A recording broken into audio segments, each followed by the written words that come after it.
ગઈકાલે રાત્રિના 10:30 વાગ્યા આજુબાજુ ઉધના પોલીસ સ્ટેશન વિસ્તારના ઉધના બસ ડેપોની બાજુમાં આવેલ સોમનાથ ટી સેન્ટર પાસે આવેલ એપી માર્કેટના બિલ્ડિંગના ભોયતળિયાના ભાગે અંદરની બાજુ એક માનવ કંકાલ મળેલાની માહિતી મળેલ, જેના આધારે ઉધના પોલીસ સ્ટેશનમાં ભારતીય નાગરિક સુરક્ષા સંહિતા 2023ની કલમ 194 મુજબ અકસ્માત મોત એટલે કે એડી નોંધવામાં આવેલી છે અને જેની તપાસ ચાલુ છે.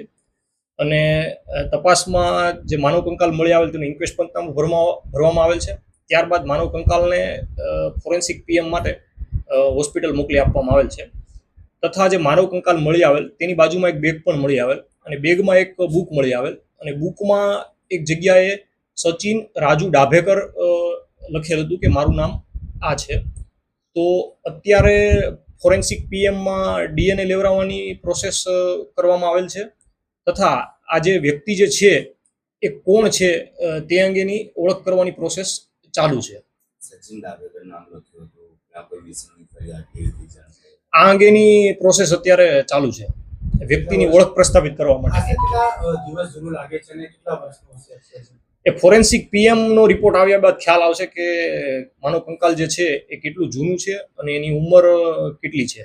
આજે માનવ કંકાલ જે છે એની આ બાજુમાં બેગ સિવાય બીજું કંઈ કેવું મળી આવ્યું? ના, એવું બીજું તો પુરાવો નથી અને બેગમાં એનો સામાન હતો, કપડા જે છે એ. બીજું કઈ ઓળખની દ્રષ્ટિએ કોઈ બીજો પુરાવા ઉપયોગી પુરાવા નથી મળેલા. આ અંગેની તપાસ ચાલુ છે અત્યારે કે વ્યક્તિ જે છે એનું નામ સચિન રાજુ ડાભેકર છે કે પછી કઈ બીજું નામ છે, એ અંગેની તપાસ પોલીસ વેરીફાઈ કરી રહી છે અત્યારે.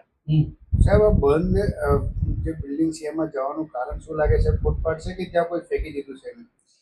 અત્યારે એ બિલ્ડિંગ જે છે કન્ડેમ હાલતમાં છે અને કમ્પ્લીટલી બંધ હાલતમાં છે. તો અમને જ્યારે માહિતી મળેલી ત્યારે અમે ત્યાં ગયા હતા અને જે બોડી જે છે એ કોઝ ઓફ ડેથ જે છે કે કયા પ્રકારનું કોઝ ઓફ ડેથ છે ફોરેન્સિક પીએમ બાદ ખ્યાલ આવશે.